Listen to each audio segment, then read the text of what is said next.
ಬಹುಶಃ ಕನಕದಾಸರನ್ನ ಆ ಕಾಲದಲ್ಲಿ ಹಂಗೆ ಜೀವಂತಗೊಳಿಸಿದವ್ರು ಯಾರು ಅಂತಂದ್ರೆ ತೀರಾ ಇತ್ತೀಚೆಗೆ ಡಾಕ್ಟರ್ ರಾಜ್ಕುಮಾರ್ ಅವರ ಕೆಲಸವನ್ನು ಮಾಡಿದ್ದಾರೆ. ರಾಜ್ಕುಮಾರ್ ಕೆಲಸ ಮಾಡಿದ್ದಾರೆ. ಅವ್ರು ಹೇಳೋರು ಒಂದು ಪದ್ಯ ಹೇಳೋರು, ದೀನ ನಾನು ಸಮಸ್ತ ಲೋಕಕ್ಕೆ ದಾನಿ ನೀನು, ವಿಚಾರಿಸಲು ಮತಿಹೀನ ನಾನು, ಮಹಾಮಹಿಮ ಕೈವಲ್ಯಪತಿ ನೀನು, ಏನಬಲ್ಲೆನೋ ನಾನು ನೆರೆಸು ಜ್ಞಾನ ಮೂರ್ತಿ ನೀನು, ನಿನ್ನ ಸಮಾನರಂತೆ ದೇವ ರಕ್ಷಿಸೋ ನಮ್ಮ ನನವರತ, ರಕ್ಷಿಸೋ ನಮ್ಮ ನನವರತ, ರಕ್ಷಿಸೋ ನಮ್ಮ ನನವರತ. ರಾಜ್ಕುಮಾರ್ ಈ ಸಾಹಿತ್ಯವನ್ನು ಉಳಿಸಿದ್ರು. ನಮ್ಗಿದನ್ನು ಕಲಿಸಿದವ್ರು ಯಾರು ಅಂದ್ರೆ ನಮ್ಮ ಅಪ್ಪೋರಪ್ಪ ದನ ಮೇಯಿಸ್ತಾ ಇದ್ನಂತೆ. ಒಬ್ಬ ಯಾರೋ ಕುರುಬ್ರವನು ಅವರಪ್ಪ ಕನಕದಾಸ ಅಂತಿದ್ನಂತೆ. ಆ ಕುರಿ ಕಾಯೋ ಕನಕದಾಸ ಬಂದು ಈ ದನ ಕಾಯೋ ಗೊಲ್ರೋನ್ಗೆ ಕೊಟ್ಟಿದ್ ಪದ್ಗಳ ಸ್ವಾಮಿ ಇವು, ಪದ್ಗಳ ಸ್ವಾಮಿ. ಪ್ರೀತಿಯ ಬಂಧುಗಳೇ, ಕನಕದಾಸ ಅಂತ ಅಂದ್ರೆ ಕೇವಲ ಒಬ್ಬ ದಾಸ ಮಾತ್ರ ಅಲ್ಲ, ದಾಸಯ್ಯ ಮಾತ್ರ ಅಲ್ಲ. ಕನಕದಾಸ ಅಂತಂದ್ರೆ ಒಂದು ಸುಂದರವಾದ ಸಂಗೀತ, ಕನಕದಾಸ ಅಂದ್ರೆ ಒಂದು ಅದ್ಭುತವಾದ ಸಾಹಿತ್ಯ, ಕನಕದಾಸ ಅಂದ್ರೆ ಒಂದು ಅದ್ಭುತವಾದ ಜೀವನ, ಕನಕದಾಸ ಅಂತಂದ್ರೆ ಒಂದು ಸಾಮಾಜಿಕ ಹೋರಾಟ, ಕನಕದಾಸ ಅಂತಂದ್ರೆ ಆ ಕಾಲದಲ್ಲೇ ಒಂದು ಶೋಷಣೆಯ ವಿರುದ್ಧ ಎದ್ದಂತ ಈ ನಾಡಿನ ಅತ್ಯಂತ ದೊಡ್ಡ ಧ್ವನಿ. ಕನಕದಾಸ ಅಂತಂದ್ರೆ ಇಡೀ ಕರ್ನಾಟಕದಲ್ಲಿ 532 ವರ್ಷಗಳು ಕಳೆದ್ರೂ ಕೂಡ ಚರಿತ್ರೆಯಾಗಿ ಉಳಿದಿರುವಂತಹ ಒಂದು ಅದ್ಭುತವಾದ ಬದುಕು. ಇಂಥ ಕನಕದಾಸರನ್ನ ಉಳಿಸಿದವರು ಯಾರು ಅನ್ನೋ ಪ್ರಶ್ನೆ ಸದಾಕಾಲ ನನಗೆ ಕಾಡುತ್ತೆ. ಯಾಕೆಂದ್ರೆ ಕನಕದಾಸ ರಾಜರ ಆಸ್ಥಾನದಲ್ಲಿದ್ದಂಥ ಕವಿ ಅಲ್ಲ, ರಾಜಾಶ್ರಯ ಇರಲಿಲ್ಲ, ಮೇಲ್ಜಾತಿಯವನು ಮೊದಲೇ ಅಲ್ಲ. ಇವತ್ತೇ ಜಾತಿಯ ಶೋಷಣೆ ಎಷ್ಟು ಕೆಟ್ಟದಾಗಿದೆ ಅಂತಂದ್ರೆ, ಮೊನ್ನೆ ಉತ್ತರ ಪ್ರದೇಶದಲ್ಲಿ ಒಬ್ಬ ದಲಿತ ಸಿರಿವಂತರೆಲ್ಲ ಗಂಡು ಮದುವೆ ಆಗಬೇಕಾದ್ರೆ ಕುದುರೆ ಮೇಲೆ ಹೋಗ್ತಾರೆ, ನನಗೂ ಆಶೆ ಆಗಿದೆ ಅಂತ ಹೇಳಿ ತಾನು ದುಡಿದ ದುಡ್ಡಲ್ಲಿ ಕುದುರೆ ಮೇಲೆ ಹೋಗ್ತಾ ಇದ್ರೆ ಆ ಊರಿನ ಮೇಲ್ಜಾತಿಯವರು ಅವನನ್ನ ಎಳೆದು ಕೆಳಗಡೆ ನೂಕಿ ತಾಳಿ ಕಟ್ಟಕ್ಕೆ ಹೊರಟಿರೋ ಗಂಡನ್ನ ಹೊಡೆದು ಮೂಗು ಬಾಯಲ್ಲಿ ರಕ್ತ ಕಿತ್ಕೊಳ್ಳೋ ಮಾಡಿ ಆಸ್ಪತ್ರೆಗೆ ಕಳಿಸಿದ್ರು. ಇದು ಇವತ್ತಿಗಿರುವಂತಹ ಜಾತಿ ವ್ಯವಸ್ಥೆ. ಕೇವಲ 6 ತಿಂಗಳ ಕೆಳಗೆ ನಮ್ಮ ಕೊರಟಗೆರೆ, ತುಮಕೂರು ಜಿಲ್ಲೆ ಕೊರಟಗೆರೆಯಲ್ಲಿ ತಾಯಿ 3 ತಿಂಗಳ ಮಗು ಸತ್ತು ಹೋಗಿದೆ. ಮಣ್ಣು ಮಾಡಿದ್ರೆ ಇವಳು ದಲಿತರವಳು ಅನ್ನೋ ಕಾರಣಕ್ಕೋಸ್ಕರ ಆ ಮಗುನ ನನ್ನ ಹೊಲದಲ್ಲಿ ಊತಿದ್ ಯಾಕೆ ಅಂತ ಹೇಳಿ ಆ ಊತಿದ್ದ ಮಗುವಿನ ಶವವನ್ನ, ಅದು ಸ್ಮಶಾನನೇ ಅದು, ಆದ್ರೆ ನನ್ನ ಹೊಲದ ಪಕ್ಕ ಇದೆ ಸ್ಮಶಾನ, ಇದು ದಲಿತರು ಉಳೋ ಜಾಗ ಅಲ್ಲ ಅಂತ ಹೇಳಿ ಊತಿದ್ ಮಗುನ ಕಿತ್ತು ತಾಯಿ ಕೈ ಕೊಟ್ರು ಕೇವಲ 6 ತಿಂಗಳ ಹಿಂದೆ. ಎಂಥ ದುಸ್ಥಿತಿ ಸಮಾಜದೊಳಗಡೆ ಇದೆ ಅಂತಂದ್ರೆ, ನಮ್ಮ ಮೂಡಿಗೆರೆಯಲ್ಲಿ ಒಬ್ಬ ಇನ್ಸ್ಪೆಕ್ಟ್ರು ಯಾರೋ ಒಬ್ಬ ಹುಡುಗನನ್ನ ಏನೋ ಒಂದು ಸಣ್ಣ ತಪ್ಪು ಮಾಡ್ದ ಅನ್ನೋ ಕಾರಣಕ್ಕೆ ದಲಿತ ಹುಡುಗನೊಬ್ಬನನ್ನ ಅಂತ ಹೇಳಿ ಅವನ ಜಾತಿ ಹೆಸರು ಹೇಳಿ ಅವನ ಬಾಯಿಗೆ ಮೂತ್ರ ಮಾಡಿ ಕುಡಿ ಅಂತ ಫೋರ್ಸ್ ಮಾಡ್ದ. ಇವತ್ತು ಸಮಾಜದಲ್ಲಿ ಈ ತರದ ಶೋಷಣೆ ಇದ್ರೆ, ಸ್ವಾತಂತ್ರ್ಯ ಬಂದು ಬಾಬಾ ಸಾಹೇಬ್ ಅಂಬೇಡ್ಕರ್ ಸಂವಿಧಾನವನ್ನು ಬರೆದು ಸಮಾನತೆಯ ಮಂತ್ರವನ್ನ ಇಡೀ ದೇಶಕ್ಕೆ ಕೊಟ್ಟ ಮೇಲೂ ಈ ತರದ ಶೋಷಣೆ ಇದ್ರೆ, 500 ವರ್ಷಗಳ ಹಿಂದೆ ಕನಕದಾಸರಿದ್ದ ಕಾಲದಲ್ಲಿ ಸಮಾಜ ಅದೆಷ್ಟು ಶೋಷಣೆಯನ್ನ ಅನುಭವಿಸಿರಬೇಕು. ಕನಕದಾಸರು ಈ ಶೋಷಣೆ ಅವಮಾನಗಳ ವಿರುದ್ಧ ಬಡಿದೆದ್ದಂತ, ಸಿಡಿದೆದ್ದಂತ ಒಬ್ಬ ಅದ್ಭುತವಾದ ಸಂತನಾಗಿದ್ದರು. ಹುಟ್ಟ ತಿಮ್ಮಪ್ಪ ನಾಯಕನಾಗಿ, ಅಂದ್ರೆ ಒಂದು ಅರಸನಾಗಬೇಕು ಅನ್ನುವ ಕನಸನ್ನ ಕಟ್ಕೊಂಡು ಕನಕದಾಸರು ಹುಟ್ಟಿದ್ರಾದ್ರೂ ವಿಧಿ ಅವರನ್ನ ಬದುಕು ಎಷ್ಟು ಸಂಕೀರ್ಣ ಅನ್ನೋದನ್ನ ಅರ್ಥ ಮಾಡಿಸ್ಬಿಡ್ತು. ದೊರೆ ಆಗ್ತೀನಿ ಅಂತ ಮೆರೆಯೋಕ್ ಹೊರಟ, ಯುದ್ಧ ಭೂಮಿಯಲ್ಲಿ ನೋಡ್ದ, ಆ ರಣಾಂಗಣದಲ್ಲಿ ಕನಕದಾಸ ಮಹಾನ್ ಪರಾಕ್ರಮಿ, ಮೊದಲು ಅವನನ್ನೇ ಹೊಡಿಬೇಕು, ವಿಜಯನಗರ ಸಾಮ್ರಾಜ್ಯದ ಢನಾಯಕ ಅವನನ್ನೇ ಹೊಡಿಬೇಕು ಅಂತ ಹೇಳಿ ಸುತ್ತುವರೆದು ಅವನನ್ನೇ ಓಡಿದ್ರು. ಎಷ್ಟೋ ಹೊತ್ತಾದ್ಮೇಲೆ ಬಹುಶಃ ಪುರಾಣ ಪ್ರವಚನ ಮಾಡೋರು ಶ್ರೀಹರಿ ಬಂದ, ಅವನನ್ನು ಸ್ಪರ್ಶ ಮಾಡ್ದ, ಹಾಗೆ ಹೀಗೆ ಅಂತೆಲ್ಲ ಹೇಳ್ತಾರೆ. ಆದ್ರೆ ನನಗನ್ಸುತ್ತೆ ಅಸ್ತಿತ್ವ ಏನೋ ಒಂದು ತೀರ್ಮಾನ ಮಾಡಿತ್ತು. ಆ ನೆಲಕ್ಕೆ ಬಿದ್ದ ವ್ಯಕ್ತಿಗೆ ಎಚ್ಚರವಾಯ್ತು, ಜೀವನದ ನಶ್ವರತೆ ಅರ್ಥ ಆಯ್ತು. ಆಗ್ಲೇ ಅವ್ರು ಹೇಳ್ತಾ ಇದ್ರಲ್ಲ, ಏಸು ಕಾಯಂಗಳನ್ನು ಕಳೆದು ಆ 84 ಲಕ್ಷ ಯೋನಿಗಳನ್ನು ದಾಟಿ ಬಂದ ಈ ಶರೀರ ಅಂತ ಹೇಳಿ ಕನಕದಾಸರು ಹೇಳ್ತಾರೆ. ಅವ್ರಿಗನ್ಸಿದೆ, ನೀರ ಮೇಲನ ಗುಳ್ಳೆಯಂದದಿ ತೋರಿ ಅಡಗುವ ದೇಹವಿ ಸಂಸಾರ ಬಹುಳಾರ್ಣವದೊಳಗೆ ಮುಳುಗಿದೆನೋ, ಪತಿಕರಿಸಿ ತೋರಿ ಸಚಲಾನಂದ ಪದವಿಯನ್ನು ಸೇರಿ ಸಕಟ, ನಿನ್ನಬೋಲ್ ನಮಗಿನ್ಯಾರು ಬಾಂಧವರುಂಟೋ, ರಕ್ಷಿಸೋ ಶ್ರೀಹರಿ ನಮ್ಮ ನನವರತ, ರಕ್ಷಿಸೋ ಶ್ರೀಹರಿ ನಮ್ಮ ನನವರತ ಅಂತ ಹೇಳಿ ಕನಕದಾಸರು ಖಡ್ಗ ಬಿಸಾಡಿದ್ರು. ಶ್ರೀಹರಿಗೆ ಶರಣಾಗ್ತೀನಿ ಅಂತ ಹೇಳಿ ದಾಸನಾಗುವ ಕಡೆಗೆ ಹೊರಟರು. ದೊರೆಯಾಗ ಕೊಟ್ಟಂತ ತಿಮ್ಮಪ್ಪ ನಾಯಕ ಕನಕದಾಸನಾಗಿ ಬದಲಾಗಿ ಹೋದ. ಹಾಡ್ದ, ಕುಡ್ದ, ಕೈಯೊಳಗಡೆ ಖಡ್ಗ ಹಿಡಿದಿದ್ದವನು ಕೈಯೊಳಗಡೆ ತಂಬೂರಿ ಹಿಡ್ದ. ಮೇಲೆ ರಕ್ಷಾ ಕವಚವನ್ನ ಹಾಕೊಂಡಿದ್ದವನು ತನ್ನ ಹೆಗಲ ಮೇಲೆ ಕುರಿ ಕಂಬಳಿಯನ್ನ ಹೊದ್ದ. ಕೈಯೊಳಗಡೆ ಖಡ್ಗ ಹಿಡಿತಿದ್ದವನು ತಂಬೂರಿ ತಾಳಗಳನ್ನ ಹಿಡ್ದ. ಹಾಡ್ದ, ನಲಿದ, ಕುಡ್ದ. ಅವನ ಹಾಡುಗಳು ಜನಸಾಮಾನ್ಯರ ಬಾಯಿಗೆ ಬಂದು ಪರಿಚಿತವಾದವು. ಎಷ್ಟು ಪರಿಚಿತವಾದವು ಅಂತಂದ್ರೆ, ನಾನು ಒಂದು ಕಾಲೇಜ್ನಲ್ಲಿ ಪ್ರಿನ್ಸಿಪಲ್ ಆಗಿ ಕೆಲಸ ಮಾಡ್ತಾ ಇದ್ದಾಗ ಒಂದು ಗೊಲ್ರಟ್ಟಿಲಿ ಕೃಷ್ಣ ಜನ್ಮಾಷ್ಟಮಿಗೆ ನನ್ನನ್ನು ಕರೆದ್ರು. ಸರ್, ಬನ್ನಿ ನಮ್ಮ ಹಳ್ಳಿಲಿ ಹಿರಿಯೂರ್ ಹತ್ರ ಕೃಷ್ಣ ಜನ್ಮಾಷ್ಟಮಿಗೆ ಕರೆದ್ರು. ಅಲ್ಲಿವರೆಗೂ ನಾನು ಕನಕದಾಸರ ಸಾಹಿತ್ಯದ ಬಗ್ಗೆ ವಿಶೇಷವಾದ ಕಾಳಜಿ ನನಗೇನಿರಲಿಲ್ಲ. ಅಲ್ಲಿ ಕರೆದಾಗ ಒಬ್ಬ ಗೊಲ್ಲರ ಮುದುಕ ಪಾತ್ಲಿಂಗಪ್ಪ ಅಂತ ತಲೆ ಮೇಲೆ ಕೃಷ್ಣನೊಂದು ಉತ್ಸವ ಮೂರ್ತಿ ಹೊತ್ಕೊಂಡಿದ್ದಾನೆ, ಕುಣಿತಾ ಇದ್ದಾನೆ. ಮೈಯೊಳಗಡೆ ಅದೆಷ್ಟು ಸುಕ್ಕು, ಮುಖದಲ್ಲಿ ಅದೆಷ್ಟು ಗೆರೆ. ಅವನು ಕುಣಿತಾ ಕುಣಿತಾ ಹಾಡ್ತಾನೆ, ಶ್ರೀಯರಸ ಗಾಂಗೇಯ ಅನುತ ಕೌಂತೇಯ ವಂದಿತ ಚರಣ ಕಮಲದಳಾಯತಾಂಬಕ ರೂಪ ಚಿನ್ಮಯ ದೇವಕೀತನಯ ರಾಯ ರಘುಕುಲ ವರ್ಯ ಭೂಸುರ ಪ್ರಿಯ ಸುರಪುರ ನಿಲಯ ಚನ್ನಿಗ ರಾಯ ಚತುರೋಪಾಯ ರಕ್ಷಿಸೋ ನಮ್ಮ ನನವರತ, ರಕ್ಷಿಸೋ ನಮ್ಮ ನನವರತ. ಅನಕ್ಷರಸ್ಥ ನಿರಕ್ಷರ ಕುಕ್ಷಿ, ಕೆಳಜಾತಿಯವನೊಬ್ಬ ಅಥವಾ ಸಮಾಜ ಅವನನ್ನ ಕೆಳಜಾತಿಯವನು ಅಥವಾ ಹಿಂದುಳಿದ ಜಾತಿಯವನು ಅಂತ ಕರೆದಿರೋ ಒಬ್ಬ ಕಾಡುಗೊಲ್ಲರ ಜಾತಿಯವನೊಬ್ಬ ಪಾತಲಿಂಗಪ್ಪ ಅನ್ನುವಂಥ ವ್ಯಕ್ತಿ ಕನಕದಾಸರ ಈ ಕೀರ್ತ ಅದು ಯಾರ್ದು ಅಂತಲೂ ಗೊತ್ತಿರಲಿಲ್ಲ ನನಗೆ. ಅವನು ಇನ್ನೂ ಚಂದ ಹಾಡ್ದ, ನೀಲವರ್ಣ ವಿಶಾಲ ಶುಭಗುಣ ಶೀಲ ಮುನಿಕುಲ ಪಾಲ ಲಕ್ಷ್ಮೀಲೋಲ ರಿಪು ಶಿಶುಪಾಲ ಮಸ್ತಕ ಶೂಲವನಮಾಲ ವಿಮಲ ಯಾದವ ಜಾಲಹಿತ ಗೋಪಾಲ ಅಗಣಿತ ಲೀಲ ಕೋಮಲ ಕಾಯಾ ಕೃಷ್ಣ ರಕ್ಷಿಸೋ ನಮ್ಮ ನನವರತ. ತಾಮರಸದಳ ನಯನ ಭಾರ್ಗವ ರಾಮ ಹಲಧರ ರಾಮ ದಶರಥ ರಾಮ ಮೇಘಶ್ಯಾಮ ಸದ್ಗುಣಧಾಮ ನಿಸ್ಸೀಮ ಸಮಗಾನ ಪ್ರೇಮ ಕಾಂಚನಧಾಮ ಧರಸುತ್ತರಾಮ ವಿನಮಿತ ನಾಮ ರವಿಕುಲ ಸೋಮ ಕೃಷ್ಣ ರಕ್ಷಿಸೋ ನಮ್ಮ ನನವರತ ಅಂತ ಹಾಡ್ದ. ಅವನು ಹಾಡು ಕೇಳಿ, ಅಂದ್ರೆ ಹಾಡು ಅಂದ್ರೆ ನಿಮ್ಮಷ್ಟು ಸಂಗೀತ ಲಯ ತಾಳ ತಂಬೂರಿ ಏನಿಲ್ಲ, ಒಬ್ಬ ಹಳ್ಳಿಗ. ಆದ್ರೆ ಈ ಪದಗಳ ಜೋಡಣೆ, ಈ ಒಂದು ಅದ್ಭುತವಾದ ಭಾಷಾ ವೈಭವವನ್ನು ನೋಡಿ ಆ ಮುದುಕನಿಗೆ ಕಾಲೇಜಿನಲ್ಲಿ ಪಾಠ ಮಾಡ್ತಿದ್ದವನು ನಾನು ಓಡ್ ಹೋಗಿ ಕಾಲು ಮುಟ್ಟಿ ನಮಸ್ಕಾರ ಮಾಡಿದೆ.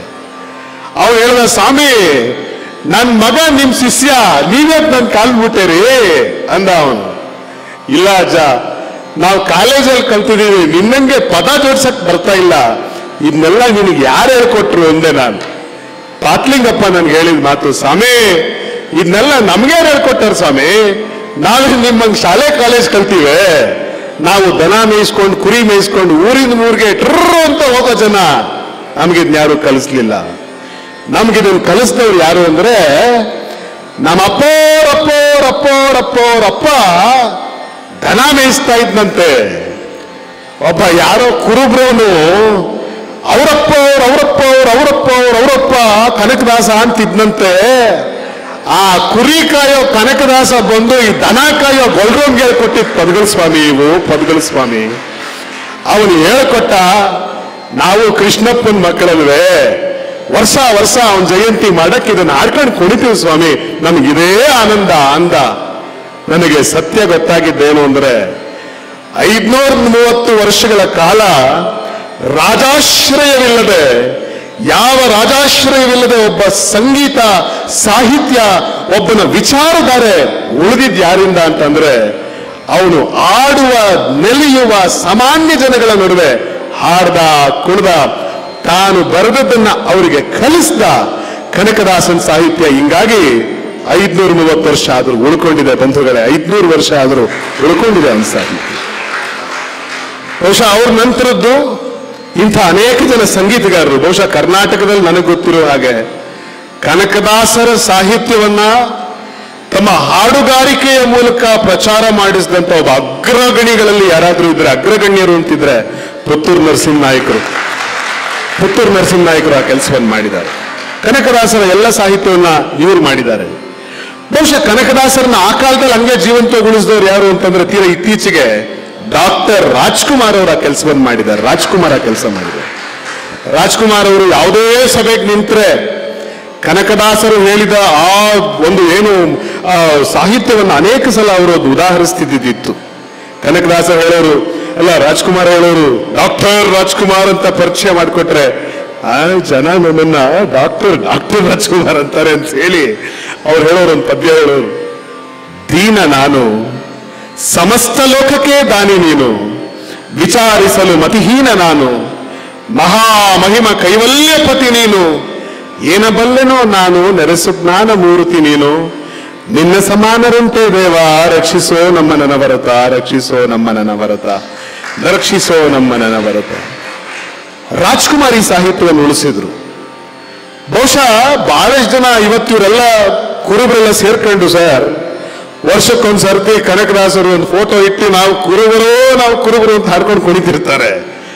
ಆದ್ರೆ ಕನಕದಾಸನನ್ನ ನಿಜವಾಗ್ಲೂ ಉಳಿಸಿದವರು ಯಾರು ಅಂದ್ರೆ ಕಾಗಿನೆಲೆಯ ಸಾಬರು ಕನಕದಾಸನನ್ನ ಉಳಿಸಿದ್ದು ಸರ್. ಗೊತ್ತಿಲ್ಲ, ಬಹಳಷ್ಟು ಜನಕ್ಕೆ ಗೊತ್ತಿಲ್ಲ.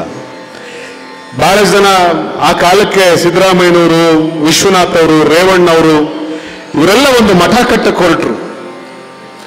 ಕಾಗಿನೆಲೆ ಎಲ್ಲಿದೆ ಅಂತ ಜನಕ್ಕೆ ಗೊತ್ತೇ ಇರಲಿಲ್ಲ. ಆ ಕಾಲದಲ್ಲಿ ರಾಜ್ಕುಮಾರ್ ಸಿನಿಮಾ ಬಂದಿತ್ತು.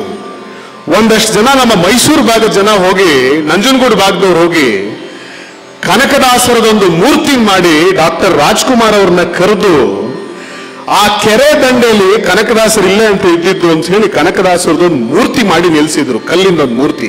ಇವತ್ತಿಗೂ ಆ ಮೂರ್ತಿ ಇದೆ ಅಲ್ಲಿ.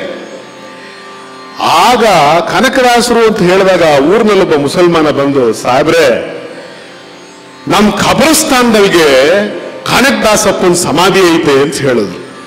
ಮುಸಲ್ಮಾನರ ಸ್ಮಶಾನದಲ್ಲಿ ಕನಕದಾಸರ ಸಮಾಧಿ ಇದೆ ಅನ್ನುವಂತ ಸುರಾಕ್ ಕೊಟ್ಟ. ಹೆಂಗೆ ಅಂದ್ರೆ, ಕನಕದಾಸ ಬದುಕಿದ್ದಾಗ ಮಾತ್ರ ಕುಲ ಕುಲ ಕುಲ ಎಂದು ಹೊರದಾಡದಿರಿ, ನಿಮ್ಮ ಕುಲದ ನೆಲೆಯನ್ನೇನಾದರೂ ಬಲ್ಲಿರ ಅಂತ ಹಾಡ್ದ. ಕನಕದಾಸ ಸತ್ತ 500 ವರ್ಷ ಆದ್ಮೇಲೆ ಮುಸಲ್ಮಾನರು ಅವ್ರ ಸಮಾಧಿ ಕಬರಸ್ಥಾನದಲ್ಲಿದ್ದಂತ ಕನಕದಾಸರ ಸಮಾಧಿ ತೋರಿಸಿ ಕುಲ ಕುಲ ಅಂತ ಹೊಡೆದಾಡಬೇಡಿ ಅಂತ ಹೇಳೋಗೋರೆ ನಿಮ್ ಕನಕಪ್ಪ, ಅವನು ನಮ್ ಕಬರದ ಸ್ಥಾನದಲ್ಲೇ ಮಲಗಿದಾನೆ, ಅವನೊಂದು ಸ್ವಲ್ಪ ಏಳ್ಸಿ ಬನ್ನಿ ಅಂತ ಹೇಳಿ ಈ ಸಮಾಜಕ್ಕೆ ಕರೆ ಕೊಟ್ರು. ಆಗ ಆರ್ಕಿಯಾಲಜಿಕಲ್ ಡಿಪಾರ್ಟ್ಮೆಂಟ್ನವ್ರನ್ನ ಕರ್ಕೊಂಡೋಗಿ ಆ ಸಮಾಧಿಯನ್ನು ಅಗಿಸಿ ಅದರ ಮೇಲೆ ಕನಕದಾಸ ಅಂತ ಬರೆದಿತ್ತು. ಒಂದು ಬೃಂದಾವನ ಇತ್ತು. ಅದನ್ನ ಅಗಿಸಿ ಅಲ್ಲಿ ಸಿಕ್ಕಂತ ಮೂಳೆಗಳನ್ನೆಲ್ಲ ಟೆಸ್ಟ್ ಮಾಡಿಸಿದಾಗ ಇದು ಕನಕದಾಸರ ಕಾಲಮಾನದ್ದೇ ಅಂತ ಗೊತ್ತಾಗಿ ಇವತ್ತಲ್ಲಿ ಕನಕದಾಸರದೊಂದು ಸಮಾಧಿ ಮಂದಿರವನ್ನ ಕಟ್ಟಿದ್ದಾರೆ. ಕಾಗಿನೆಲೆ ಮಠವನ್ನ ಕಟ್ಟೋ ಕಾಲಕ್ಕೆ ಕನಕದಾಸರ ಸಾಹಿತ್ಯ ಗ್ರಂಥಗಳನ್ನಿಟ್ಟು ನಮ್ಮ ವೀರೇಂದ್ರ ಕೇಶವ ತಾರಕಾನಂದ ಪುರಿಗಳನ್ನ ಆ ಒಂದು ಉತ್ಸವದಲ್ಲಿ ಎತ್ಕೊಂಡು ಹೋಗ್ಬೇಕಾದ್ರೆ, ಅಂದ್ರೆ ನಮ್ಮ ಆ ಪಲ್ಲಕ್ಕಿ ಉತ್ಸವ ಮಾಡಬೇಕಾದ್ರೆ ಆ ಪಲ್ಲಕ್ಕಿಗೆ ಹೆಗಲು ಕೊಟ್ಟವರು ಹಾಡ್ಕೊಂಡು ಕುಲ ಕುಲ ಕುಲ ಎಂದು ಹೊಡೆದಾಡದಿರಿ, ನಿಮ್ಮ ಕುಲದ ನೆಲೆಯನ್ನೇನಾದರೂ ಬಲ್ಲಿರ ಅಂತ ಹಾಡ್ಕೊಂಡು ಹೆಗಲು ಕೊಟ್ಟವರು ಕಾಗಿನೆಲೆಯ ಮುಸಲ್ಮಾನರು. ಇದನ್ನ ಸಮಾಜ ಯಾವತ್ತೂ ಮರಿಬಾರದು, ನೆನ್ಪಿಟ್ಕೊಳ್ಬೇಕು. ಕನಕದಾಸ ಬದುಕಿನಲ್ಲೂ ಸಾವಿನಲ್ಲೂ ಸಾಮರಸ್ಯತೆಯನ್ನ ಹಾಡಿದ, ಬದುಕಿ ತೋರಿಸಿದಂತ ಒಬ್ಬ ಅದ್ಭುತವಾದ ಸಂತ. ಆದ್ರೆ ಬದುಕಿನಲ್ಲಿ ಮಾತ್ರ ಅಪಮಾನವನ್ನು ಅನುಭವಿಸಿದಾನೆ. ಎಂಥ ಅಪಮಾನ! ಬಹುಶಃ ಗುರುಗಳಿಗೆ ವ್ಯಾಸರಾಯರು ಕನಕದಾಸನನ್ನು ಬಹಳ ಪ್ರೀತಿ ಮಾಡ್ತಾ ಇದ್ರು. ವ್ಯಾಸರಾಯರು ಎಷ್ಟು ಪ್ರೀತಿ ಮಾಡ್ತಿದ್ರು ಅಂದ್ರೆ, ಪ್ರೀತಿಗೊಂದು ಅದ್ಭುತವಾದ ಶಕ್ತಿ ಇದೆ. ಜಲಾಲುದ್ದೀನ್ ರೂಮಿ, ನಾನು ಬಹಳ very fascinated about him. Jalaluddin Rumi ಒಂದು ಸುಂದರವಾದ ಮಾತು ಹೇಳ್ತಾನೆ. ಅವನು ಹೇಳ್ತಾನೆ, love is the most powerful weapon in the universe. If you are touched by love, wine, the vinegar is going to turn into wine. If you are touched by love, copper plate is going to be turned into golden plate. If you are touched by love, king is going to become your slave. If you are touched by love, the whole universe is your mother. Be touched with love. You should be touched by that love ಅಂತ ಹೇಳಿ ಜಲಾಲುದ್ದೀನ್ ರೂಮಿ ಹೇಳಿದ. ಬಹುಶಃ ಆ ಒಂದು ವಿಶ್ವಪ್ರೇಮದ ಆ ಸ್ಪರ್ಶ ಈ ದಾಸಯ್ಯನಿಗಾಗಿತ್ತು. ಆ ವಿಶ್ವಪ್ರೇಮದ ಸ್ಪರ್ಶ ಆದಂತ ಈ ಕನಕದಾಸಯ್ಯ ಎಂಥ ಅದ್ಭುತವಾದ ವ್ಯಕ್ತಿ ಅಂತಂದ್ರೆ, ಇವನ ಪ್ರೇಮದ ಸ್ಪರ್ಶ ವ್ಯಾಸರಾಯರಿಗೂ ಆಯ್ತು, ವ್ಯಾಸರಾಯರ ಪ್ರೀತಿಯ ಸ್ಪರ್ಶ ಕನಕದಾಸರಿಗೂ ಆಯ್ತು, ಇವರ ಪ್ರೇಮದ ಸ್ಪರ್ಶ ಹೋಗಿ ಪುರಂದರದಾಸರಿಗೂ ಆಯ್ತು. ವ್ಯಾಸ ಕನಕ ಪುರಂದರರು ಒಟ್ಟಿಗೆ ಸೇರಿದ್ರೆ ಅದು ವ್ಯಾಸಕೂಟವಾಗೋದ್ರ ಬದಲು ಆ ಕಾಲದ ದಾಸಕೂಟವಾಗಿ ಬದಲಾಗ್ತಾ ಇತ್ತು. ಏನು ವ್ಯಾಸಕೂಟ ದಾಸಕೂಟಕ್ಕೂ ವ್ಯತ್ಯಾಸ ಅಂತಂದ್ರೆ, ಆ ಕಾಲದಲ್ಲೆಲ್ಲ ಮೇಲ್ಜಾತಿಯ ಶ್ರೇಷ್ಠತೆ ಇದ್ದಂತ ಜನ ಸಂಸ್ಕೃತದಲ್ಲಿ ದೇವರ ನಾಮಗಳನ್ನ ಹಾಡಿ ಹಾಡಿ ಹಾಡ್ತಾ ಇದ್ರು. ಅದು ದೇವ ಭಾಷೆ. ಶೂದ್ರರು, ದಲಿತರು ಇವರು ಯಾರಿಗೂ ಆ ಭಾಷೆಯನ್ನು ಮುಟ್ಟೋದಕ್ಕೂ ಅದರೊಳಗೆ ಹಾಡೋದಕ್ಕೂ ಗೊತ್ತೂ ಇರಲಿಲ್ಲ, ಅದಕ್ಕೆ ಅವ್ರಿಗೆ ಅವಕಾಶವೂ ಇರಲಿಲ್ಲ. ಆ ಕಾಲಕ್ಕೆ ಕನಕದಾಸರು, ಪುರಂದರದಾಸರು ಒಂದು ಹೊಸ ಕ್ರಾಂತಿ ಅನ್ನೋ ತರದಲ್ಲಿ ಎಲ್ಲ ದಾಸರು ಕೂಡ ರಾಮಾನುಜರಿಂದ ಒಂದಷ್ಟು ಇನ್ಫ್ಲೂಯೆನ್ಸ್ ಆದವರು. ಇವರು ಸಾಮಾನ್ಯ ಆಡು ಭಾಷೆಯಲ್ಲಿ ಪದ್ಯಗಳನ್ನು ರಚಿಸಿದ್ರು. ಹಾಗೆ ಹುಟ್ಟಿದ ಸಾಹಿತ್ಯವೇ ದಾಸ ಸಾಹಿತ್ಯ ಆಯಿತು. ಹೀಗಾಗಿ ಮಠದ ಬ್ರಾಹ್ಮಣರೆಲ್ಲರೂ ಕೂಡ ವ್ಯಾಸರಾಯರನ್ನ, ಪುರಂದರದಾಸರನ್ನ, ಕನಕದಾಸರನ್ನ ಒಟ್ಟಿಗೆ ಸೇರಿದ್ರೆ ದಾಸ್ಕೂಟ ಶುರುವಾಯಿತು ಅಂತ ನಗ್ತಾ ಇದ್ರಂತೆ. ಬಹುಶಃ ವ್ಯಾಸರಾಯರು ಒಂದ್ಸಲ ನನಗೊಬ್ಬರು ಸ್ವಾಮಿಗಳು ಹೇಳಿದಂತ ಕಥೆ ಇದು. ಒಬ್ಬ ಶಂಕರಾಚಾರ್ಯ ಸಂಪ್ರದಾಯದ ಒಬ್ಬರು ಸ್ವಾಮಿಗಳು ನಮ್ಮ ರಾಮಕೃಷ್ಣಾಶ್ರಮದ ಕಾರ್ಯಕ್ರಮವೊಂದರಲ್ಲಿ ಬಂದಾಗ ನಾನು ಮಾತಾಡೋದು ಕೇಳಿ ಕರೆದು ಒಂದು ಸುಂದರವಾದ ಕಥೆ ಹೇಳಿದ್ರು. ಅವ್ರು ಹೇಳಿದ ಕಥೆ ಎಷ್ಟು ಚೆನ್ನಾಗಿದೆ ಅಂತಂದ್ರೆ, ಆ ಕಾಲದಲ್ಲಿ ಕನಕದಾಸ ವ್ಯಾಸರಾಯರ ಮಠದಲ್ಲಿ ನಿಂತು ವ್ಯಾಸರಾಯರು ಕೇಳಿದ್ರಂತೆ ಕನಕದಾಸರನ್ನ, ಲೋ ಕನಕ, ನಾವು ಈ ಹುಟ್ಟು ಸಾವಿನ ಚಕ್ರವನ್ನ ಭೇದಿಸೋಕ್ ಸಾಧ್ಯ ಇದೆಯಾ? ಪುನರಪಿ ಜನನಿ ಪುನರಪಿ ಜನನಂ ಪುನರಪಿ ಮರಣಂ ಪುನರಪಿ ಜನನೀ ಜಠರೇ ಶಯನಂ ಇವು ಸಂಸಾರೇ ಬಹುದುಸ್ತಾರೆ ಶಂಕರಾಚಾರ್ಯರು ಹೇಳಿದ್ದಾರೆ.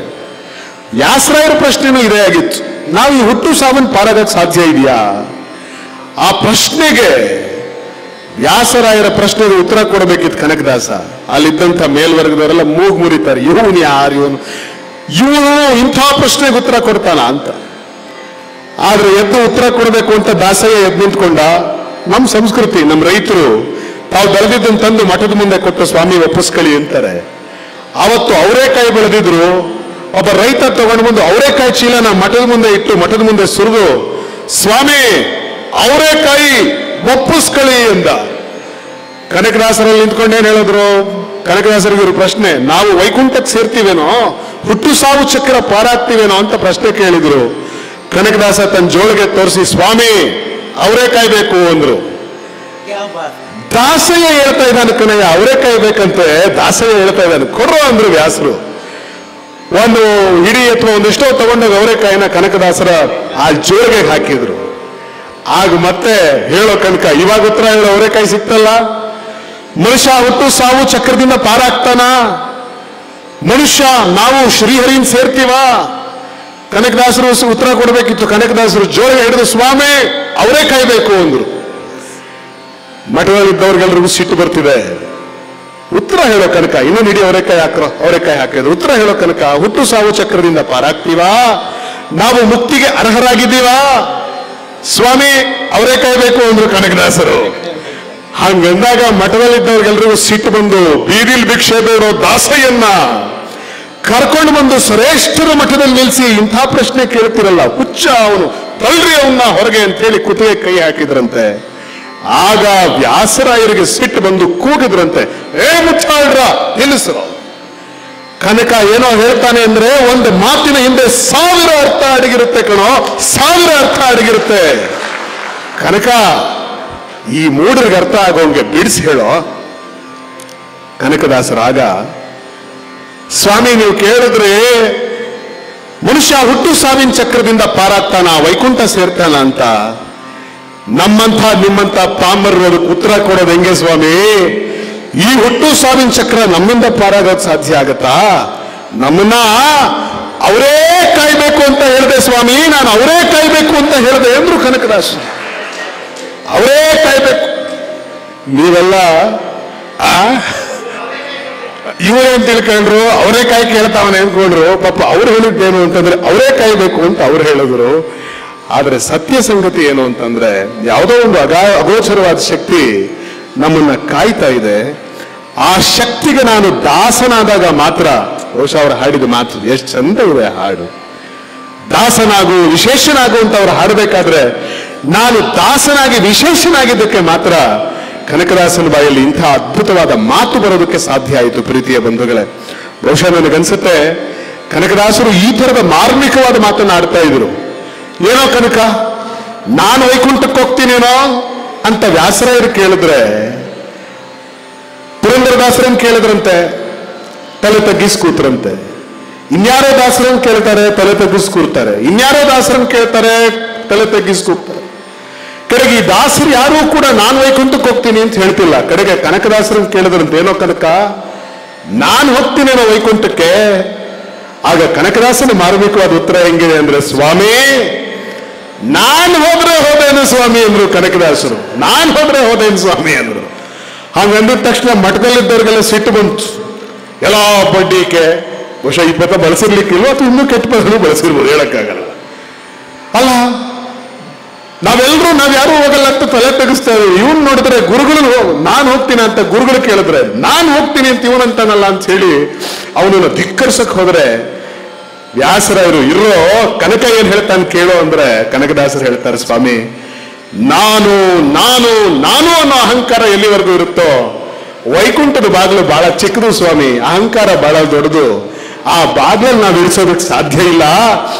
ನಾನು ಅನ್ನುವ ಅಹಂಕಾರ ಹೋದ್ರೆ ಮಾತ್ರ ನಾವು ಹೋಗ್ತೀವಿ ಸ್ವಾಮಿ ಅಲ್ಲಿಗೆ. ಅದೇ ನಾನು ಹೇಳುವುದು. ಇದು ಕನಕದಾಸ, ಇದು ಕನಕದಾಸ. ಪ್ರೀತಿಯ ಬಂಧುಗಳೇ, ನಾನು ಯಾಕೆ ಎಲ್ಲ ಮಾತುಗಳನ್ನು ಹೇಳ್ತಾ ಇದ್ದೀನಿ ಅಂತಂದ್ರೆ, ಕನಕದಾಸರು ಸಮಾಜದಲ್ಲಿ ಬರೀ ಭಜನೆ ಮಾಡಿಕೊಂಡು ಕೀರ್ತನೆ ಹಾಡ್ಕೊಂಡು ಕಾಲ ಕೊಳಿಲಿಲ್ಲ ಸರ್.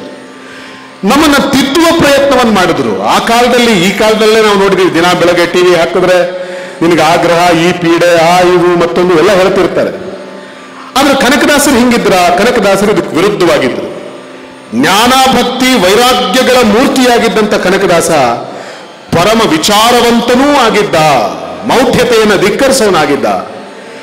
ತುಂಗಾ ನದಿ ತೀರದಲ್ಲಿ ಒಬ್ಬ ಬಡಪಾಯಿ ಆ ಊರಿನ ಒಬ್ಬ ಪುರೋಹಿತ ಹೇಳ್ತಾ ಇದ್ದಂತೆ, ನೋಡಯ್ಯ ನಿನ್ನೆಲ್ಲಾ ಕಷ್ಟಗಳಿಗೆ ಕಾರಣ ನಿಮ್ಮ ಅಪ್ಪನ ತಿಥಿಮತಿ ಸರಿಯಾಗಿ ಆಗ್ಲಿಲ್ಲ, ಬಂಗಾರದ ಛತ್ರಿ ಮಾಡಿಸ್ಕೊಡು, ನಿಮ್ಮ ಅಪ್ಪನಲ್ಲಿ ನೆರಳಲ್ಲಿ ಕೂಡಿಸ್ತಾರೆ ಅಂತ ಹೇಳಿದ್ರು. ಇಂಥ ಮಾತನ್ನು ನಾವು ನಿತ್ಯ ಕೇಳ್ತಾ ಇರ್ತೀವಿ. ಆದ್ರೆ ಯೋಚನೆ ಮಾಡಿ, ಹೂವಲ್ಲಿ ಹೋಗಿ ಯಾವ ಬೈನಾಕ್ಯುಲರ್ ಅವ್ರ ಅಪ್ಪನ ಬಿಸಿಲಲ್ಲಿ ಕೂರಿಸಿದ್ ನೋಡಿದ್ನೋ ಗೊತ್ತಿಲ್ಲ. ಅವನು ಹೇಳ್ತಾನೆ, ಸ್ವಾಮಿ ಬಡತನ ಕಿತ್ತು ತಿಂತಾ ಇದೆ, ಮಕ್ಕಳು ಮರಿ ಊಟ ಕೊಡಕ್ಕೆ ಆಗ್ತಾ ಇಲ್ಲ, ವಿಜಯನಗರ ಸಾಮ್ರಾಜ್ಯ ಪತನವಾಗಿದೆ, ಕೃಷ್ಣದೇವರಾಯರು ಸತ್ತು ಹೋದ್ರು, ಅಳಿಯ ರಾಮರಾಯ ರಾಜ್ಯ ಬಿಟ್ಟು ಓಡಿ ಹೋದ, ನಾವು ದುಸ್ಥಿತಿಯಲ್ಲಿದ್ದೀವಿ ಸ್ವಾಮಿ, ಎಲ್ಲಿಂದ ತರಲಿ ನಿನಗೆ ಬಂಗಾರದ ಛತ್ರಿ? ಅವನು ಗೋಳಾಟ ನೋಡ್ತಾ ಇದ್ದಂತ ಕನಕದಾಸರು ಓಡ್ ಹೋಗಿ ಅವನನ್ನ ಬಾಚಿ ತಬ್ಕೊಂಡು ಹೇಳ್ತಾರೆ, ಇದಾವ ಧರ್ಮವೋ ಇದು ಆವ ಕರ್ಮವೋ, ಆವಧರ್ಮವೆಂದು ನಾನರಿಯೇ ಹಾರುವನಿವನು ಬಲ್ಲನೆ, ಸತ್ತವನು ಎತ್ತ ಹೋದ, ಸತ್ತು ತನ್ನ ಜನ್ಮಕ್ಕೆ ಹೋದ, ಸತ್ತವನು ಉಣ್ಣುವನೆಂದು ನಿತ್ಯ ಪಿಂಡವಿಕ್ಕುತ್ತೀರಿ, ಎಳ್ಳು ದರ್ಬೆ ಕೈಲಿ ಹಿಡಿದು ಪಿತರ ತೃಪ್ತಿ ಪಡಿಸ್ತೀರಿ, ಎಳ್ಳು ನೀರು ನುಂಗಿ ಹೋಯ್ತು, ದರ್ಬೆ ನೀರಲ್ಲಿ ಹರಿದು ಹೋಯ್ತು, ಮಂತ್ರಾಕ್ಷತೆಯನ್ನು ಕೈಲಿ ಹಿಡಿದು ಮೋಕ್ಷವನ್ನೇ ಹಾರೈಸುತ್ತೀರಿ, ಮಂತ್ರವೆಲ್ಲೋ ಅಕ್ಷತೆಯಲ್ಲೋ ಮೋಕ್ಷವೆಲ್ಲೋ ಮರ್ಥ್ಯವೆಲ್ಲೋ, ಹೇಳುವವನು ಅವಿವೇಕಿ, ಕೇಳುವವನು ಅಜ್ಞಾನಿ, ಹೇಳುವ ಕೇಳುವ ಇಬ್ಬರ ಸೊಲ್ಲ, ಆದಿಕೇಶವಮೂರ್ತಿ ತನ್ನೊಬ್ಬನೇ ಬಲ್ಲ ಅಂದ್ರಂತೆ ಕನಕದಾಸರು.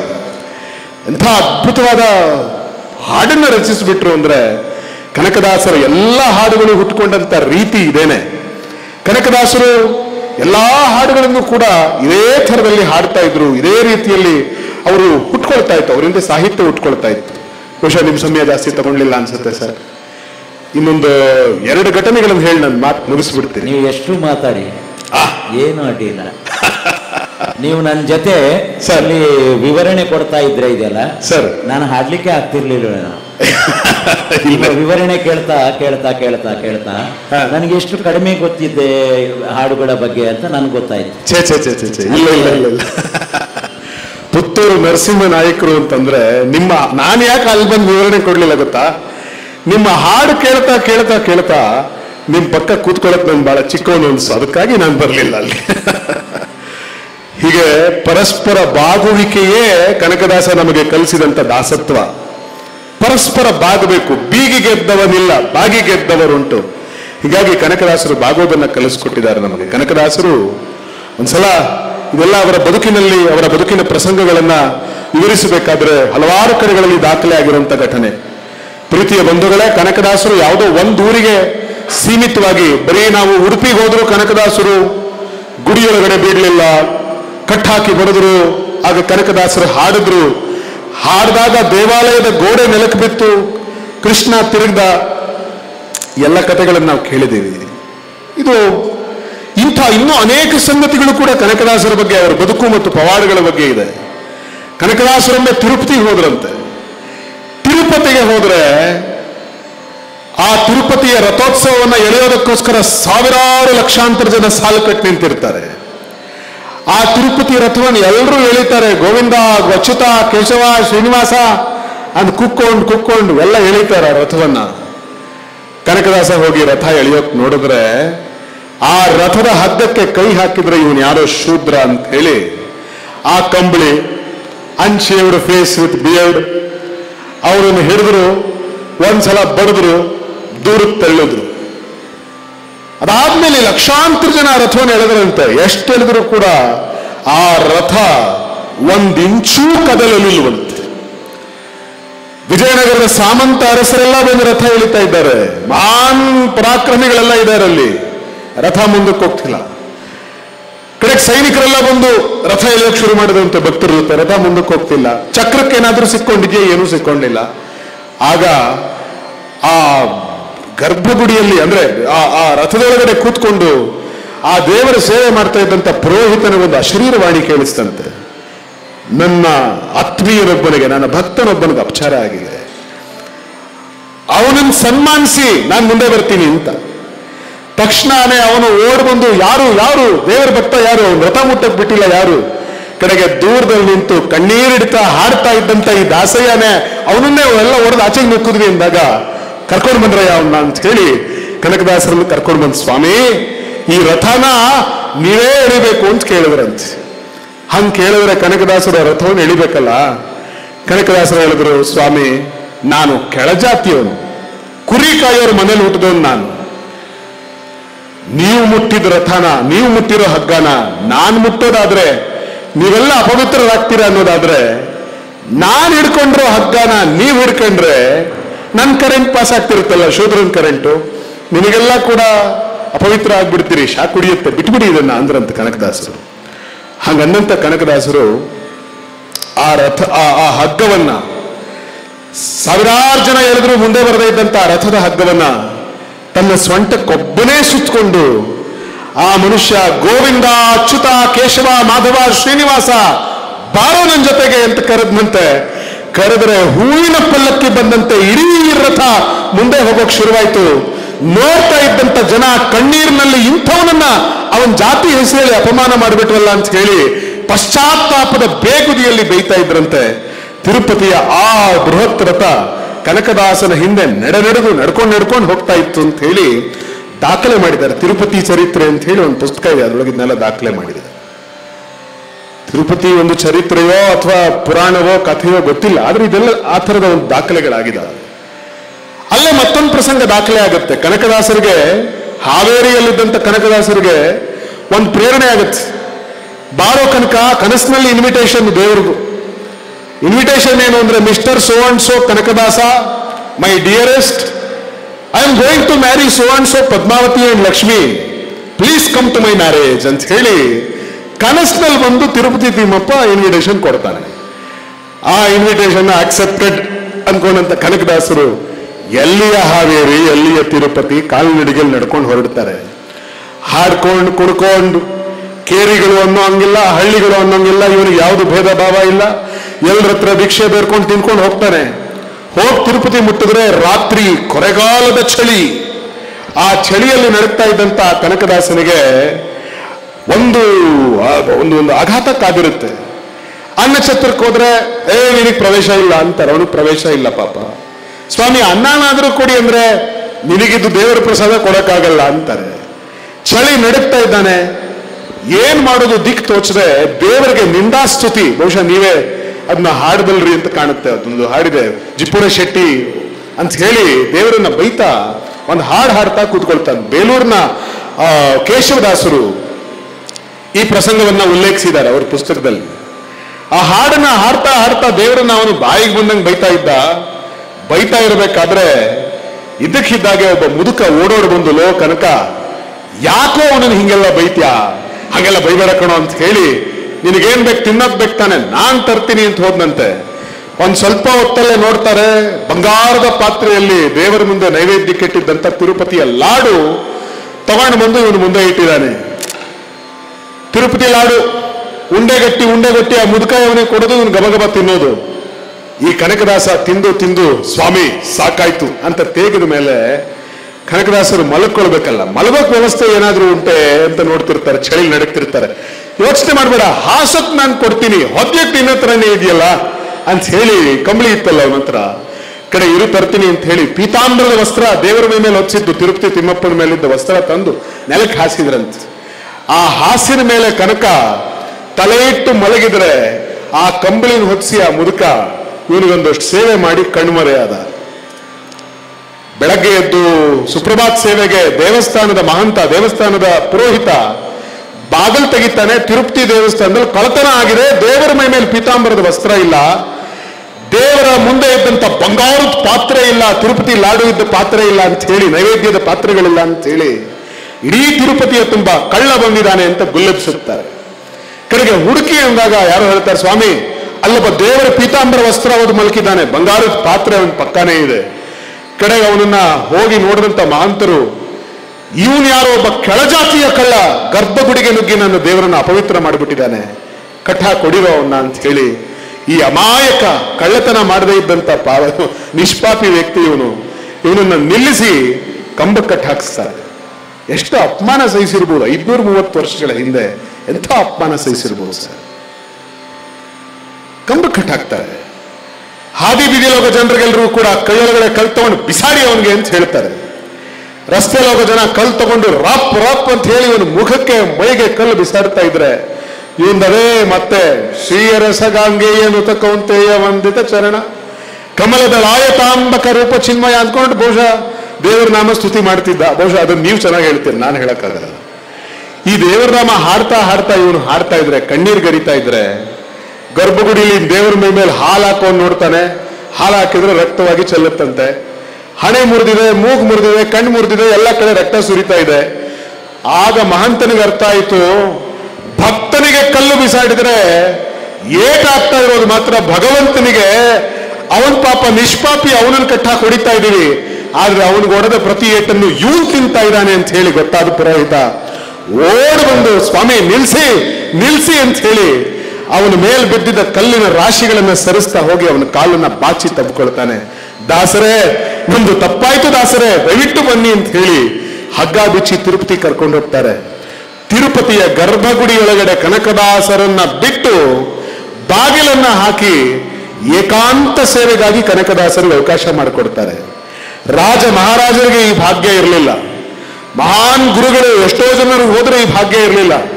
ಕನಕದಾಸರು ಮಾತ್ರ ಪ್ರತಿ ವರ್ಷ ತಿರುಪತಿಗೆ ಹೋಗಿ ಏಕಾಂತ ಸೇವೆಯನ್ನ ಸಲ್ಲಿಸ್ತಾ ಇದ್ರು ಅನ್ನುವಂಥದ್ದನ್ನ ತಿರುಪತಿಯ ಚರಿತ್ರೆಯೊಳಗಡೆ ಬರೆದಿದ್ದಾರೆ. ಮತ್ತೆ ನೀವೆಲ್ಲ ಯಾರಾದ್ರೂ ಕಾಗಿನೆಲೆಗೆ ಹೋದ್ರೆ ಅಲ್ಲೊಂದು ಸಣ್ಣದೊಂದು ಗೆದ್ದಲು ಹತ್ತಿರುವಂತ ಒಂದು ರಥ ಇದೆ ಸರ್, ನೋಡಿದಿರಿ ಅನ್ಸುತ್ತೆ. ಗೆದ್ದಲು ಹತ್ತಿರೋ ರಥ ಕನಕದಾಸರ ಕಾಲದ್ದು. ನಾನು ಹೆಂಗಿದೀವಿ ಅಂತಂದ್ರೆ ನಮಗೆ ಅದನ್ನ ರಕ್ಷಣೆ ಮಾಡಬೇಕು ಅನ್ನೋ ಕನಿಷ್ಠ ಪ್ರಜ್ಞೆನೂ ಇಲ್ಲ. ಆ ರಥ ಕನಕದಾಸರು ವಯಸ್ಸಾದ ಮೇಲೆ ಆ ರಥವನ್ನ ಎಳಿಬೇಕಾದ್ರೆ ಕನಕದಾಸರಿಗೆ ಅವಮಾನ ಆಯ್ತಲ್ಲ, ಅದಾದ್ಮೇಲಿಂದ ಒಂದು ಪದ್ಧತಿ ಹುಟ್ಟುಕೊಳ್ತಂತೆ. ಅಲ್ಲಿ ಪ್ರತಿ ವರ್ಷ ರಥೋತ್ಸವಕ್ಕೆ ಬಂದು ಕನಕದಾಸನೇ ಕಂಬಳಿ ಹಾಸಿ ಕೂತು ಪೂಜೆ ಮಾಡಿ ಆ ಕಂಬಳಿ ಬೀಸಿದ ಮೇಲೆ ಆ ರಥವನ್ನು ಮುಂದಕ್ಕೆ ಎಳಿತಾ ಇದ್ರಂತೆ. ಕನಕದಾಸರು 100 ವರ್ಷ ಬದುಕಿದ್ರು. ವಯಸ್ಸಾದ ಮೇಲೆ ಇಲ್ಲಿಂದ ಅಲ್ಲಿಗೆ ನಡ್ಕೊಂಡು ಹೋಗೋ ಚೈತನ್ಯ ಹೊರಟೋಯ್ತು, ಕಣ್ಣು ಕಾಣದಂತಾಯ್ತು. ಆಗ ಎಷ್ಟು ಹೇಳಿದ್ರು ರಥ ಬರ್ತಿಲ್ಲ ಅಂತ ಹೇಳಿ ಸುದ್ದಿ ಗೊತ್ತಾಯ್ತು ಅವ್ರಿಗೆ. ಆಗ ಅದೇ ದಿವಸ ಕನಕದಾಸರು ಏನ್ ಮಾಡ್ತಿದ್ರಂತೆ ಅಂದ್ರೆ, ಸಣ್ಣದೊಂದು ರಥ ಮಾಡಿ ನಮ್ಮ ಕಾಗಿನೆಲೆ ಆದಿಕೇಶ್ವರನ ದೇವಸ್ಥಾನದ ಪಕ್ಕದಲ್ಲಿ ಪುಟ್ಟ ಒಂದು ಉತ್ಸವ ಮೂರ್ತಿನ ಆ ರಥದೊಳಗಡೆ ಇಟ್ಟು ಕನಕದಾಸ ಕಾಗಿನೆಲೆಯಲ್ಲಿ ಇಲ್ಲಿ ರಥವನ್ನ ಹೇಳಿದ್ರೆ ತಿರುಪತಿಯೊಳಗಡೆ ರಥ ಅಲ್ಲಿ ಮುಂದೆ ಬರ್ತಾ ಇತ್ತು ಅನ್ನುವಂತ ಐತಿಹ್ಯ ಅಂತದೊಂದು ಪುರಾಣ ಚರಿತ್ರೆಯನ್ನು ಕೂಡ ಆ ಕ್ಷೇತ್ರದಲ್ಲಿ ಬರೆದಿಟ್ಟಿದ್ದಾರೆ ಸರ್, ಬರೆದಿಟ್ಟಿದ್ದಾರೆ. ಆದ್ರೆ ದುರಂತ ಇವತ್ತು ಆ ರಥ ಗೆದ್ದಲು ತಿಂತ ಧೂಳು ಹತ್ಕೊಂಡು ಕೂತ್ಕೊಂಡಿದೆ. ನಮಗೆ ಈ ಪ್ರಜ್ಞೆಗಳೆಲ್ಲವೂ ಇಲ್ಲದೆ ಹೋಗಿದೆ. ಇಷ್ಟು ಹೇಳ್ತಾ ಒಂದಂತೂ ಸತ್ಯ, ಇನ್ನು ಅವ್ರ ಸಮಯ, ಅವ್ರ ಹಾಡನ್ನು ನಾನು ಕೇಳಬೇಕು, ಅವ್ರ ಸಮಯ. ನೀವೆಲ್ಲರೂ ಅವ್ರ ಹಾಡನ್ನು ಕೇಳಬೇಕು ಅಂತ ಕೂತಿದ್ದೀರಿ ಅಂತ ನಂಗೆ ಬಹಳ ಚೆನ್ನಾಗಿ ಗೊತ್ತು. ಸವಿತಾ ನಾಗಭೂಷಣ್ ಅವರು ಕೃಷ್ಣ ಮತ್ತು ಕನಕನ ಬಗ್ಗೆ ಒಂದು ಸುಂದರವಾದ ಪದ್ಯವನ್ನು ಕಟ್ಟಿದ್ದಾರೆ. ಅಕ್ಕ ಭಾರಿ ಸುಂದರವಾದ ಪದ್ಯವನ್ನು ಕಟ್ಟಿದ್ದಾರೆ. ಆ ಪದ್ಯ ಎಷ್ಟು ಚೆನ್ನಾಗಿದೆ ಅಂತಂದ್ರೆ, ಅವನು ಕೃಷ್ಣ ಇವನು ಕನಕ, ಕನಕ ಕೃಷ್ಣ ಇವರಿಬ್ಬರ ನಡುವೆ ಯಾವ ಭೇದವೂ ಇಲ್ಲ. ಉಡುಪಿಗೆ ಹೋಗಿ ನೋಡಿ, ಪಾಪ ಕನಕ ಆಚೆ ನಿಂತಿದ್ದಾನೆ, ಕೃಷ್ಣ ಒಳಗಡೆ ಇದ್ದಾನೆ ಇವತ್ತು. ಆದರೆ ಅವರಿಬ್ಬರ ನಡುವೆ ಏನು ಭೇದ ಇಲ್ಲ. ಅದೆಂಥ ಸಂಬಂಧ ಅದು ಅಂತಂದ್ರೆ, ಕೃಷ್ಣ ದನ ಮೇಯಿಸುತ್ತಿದ್ದ, ಕನಕ ಕುರಿ ಕಾಯುತ್ತಿದ್ದ. ಕೃಷ್ಣ ಅಂಬಾ ಅನ್ನುತ್ತಿದ್ದ, ಕನಕ ಅನ್ನುತ್ತಿದ್ದ. ಕೃಷ್ಣ ಪೀತಾಂಬರದ ವಸ್ತ್ರವನ್ನ ಹೊದ್ದು ನಲಿಯುತ್ತಿದ್ದ, ಕನಕ ಕಂಬಳಿ ಹೊದ್ದಿದ್ದ. ಕೃಷ್ಣ ಪೀತಾಂಬರವನ್ನ ಕನಕ ಕಂಬಳಿಯನ್ನ ಹಾಸಿದ್ದ, ಕೃಷ್ಣ ಅದರ ಮೇಲೆ ಕುಳಿತು ನಲಿದಿದ್ದ. ಇಬ್ರು ಹಾಡಿದರು, ನಲಿದರು, ಹೆಚ್ಚೇನಿಲ್ಲ. ಕೃಷ್ಣ ಬೆಣ್ಣೆ ಕದಿಯುತ್ತಿದ್ದ, ಕನಕ ರೊಟ್ಟಿ ಮುರಿಯುತ್ತಿದ್ದ. ಉತ್ತರ ಕರ್ನಾಟಕದವನಲ್ಲ, ರೊಟ್ಟಿ ಮುರಿಯುತ್ತಿದ್ದ. ರೊಟ್ಟೆ ಬೆಣ್ಣೆ ಒಂದಾದವು, ಹೆಚ್ಚೇನಿಲ್ಲ. ಹಂಚಿ ತಿಂದರು, ಹೆಚ್ಚೇನಿಲ್ಲ. ಕೃಷ್ಣ ಕೊಳಲೂದುವ ಹುಚ್ಚು, ಕನಕನಿಗೆ ತಂಬೂರಿ ಮುಯಿಟುವ ಹುಚ್ಚು, ಹಾಡು ಕಟ್ಟುವ ಕಿಚ್ಚು. ಇಬ್ಬರು ಕೂಡಿದರು, ನಲಿದರು, ಹಾಡಿದರು, ಕುಣಿದರು, ಹೆಚ್ಚೇನಿಲ್ಲ. ಕೃಷ್ಣ ಕಲ್ಲಾದ, ಕನಕ ಮಣ್ಣಾದ. ಇದು ಕಲ್ಲು ಮಣ್ಣಿನ ಕಥೆ, ಕಥೆ. ಯಾಕವನು ಕಲ್ಲಾದ, ಯಾಕೆವನು ಮಣ್ಣಾದ ಅಂದ್ರೆ, ಮಧ್ಯ ನಿಂತವನು ಹೇಳ್ದ ನೀನ್ ಬೇರೆ ಎಂದ, ಬೇರೆ ಅಂದಿದ್ದಕ್ಕೆ ಕೃಷ್ಣ ಕಲ್ಲಾದ, ನೀನ್ ಬೇರೆ ಅಂದಿದ್ದಕ್ಕೆ ಕನಕ ಮಣ್ಣಾದ ಅಂತ ಹೇಳ್ತಾರೆ. ಬಹುಶಃ ಇದು ಆ ಕಾರಣಕ್ಕಾಗಿ ಈ ಪದ್ಯವನ್ನು ಬರೆದಿದ್ದಾರೆ ಅವರು. ಪ್ರೀತಿಯ ಬಂಧುಗಳೇ, ಹೀಗೆ ಸಮಾಜದಲ್ಲಿ ನಾನು ಬೇರೆ ನೀನು ಬೇರೆ ಎನ್ನುವ ಭ್ರಮೆಗಳೆಲ್ಲ ಹೋಗಿ ಮನುಷ್ಯ ಕುಲ ತಾನೆಲ್ಲವೂ ಒಂದೇ ಅನ್ನುವಂತಹ ಒಂದು ಸುಂದರವಾದ ಸಮಾಜವನ್ನು ನಿರ್ಮಾಣ ಮಾಡುವುದಕ್ಕೋಸ್ಕರ 530 ವರ್ಷಗಳ ಹಿಂದೆ ಕನಕದಾಸ ಬಡದಾಡಿದ್ದ. ಅವನು ಕೇವಲ ಒಬ್ಬ ಹಾಡುಗಾರ, ಕೇವಲ ಒಬ್ಬ ಕವಿ, ಕೇವಲ ಒಬ್ಬ ದಾಸಯ್ಯ, ಕೇವಲ ಒಬ್ಬ ಭಕ್ತ ಮಾತ್ರ ಅಲ್ಲ, ಅವನೊಬ್ಬ ಹೋರಾಟಗಾರನಾಗಿದ್ದ. ಅವನದೊಂದು ಬಂಡಾಯದ ಧ್ವನಿ ಇತ್ತು. ಆ ಬಂಡಾಯದ ಧ್ವನಿ ಪ್ರೀತಿಯಿಂದ ಸಮಾಜವನ್ನ ತಿದ್ದುತ್ತಾ ಇತ್ತು. ಇದನ್ನ ಮರೆಯುವ ಹಾಗಿಲ್ಲ ಅಂತ ಹೇಳ್ತಾ, ಬಿದಿರು ಹುಟ್ಟಬೇಕಾದ್ರೆ ಅದಕ್ಕೆ ಗೊತ್ತಿರಲಿಲ್ಲ ನಾನು ಮುಂದೆ ಕೊಳಲಾಗ್ತೀನಿ ಅಂತ. ಕೊಳಲಿಗೂ ಗೊತ್ತಿರಲಿಲ್ಲ ಮುಂದೆ ನಾನು ಸಂಗೀತವಾಗ್ತೀನಿ ಅಂತ. ಸಂಗೀತಕ್ಕೂ ಗೊತ್ತಿರಲಿಲ್ಲ ನಾನು ನಾದವಾಗ್ತೀನಿ ಅಂತ.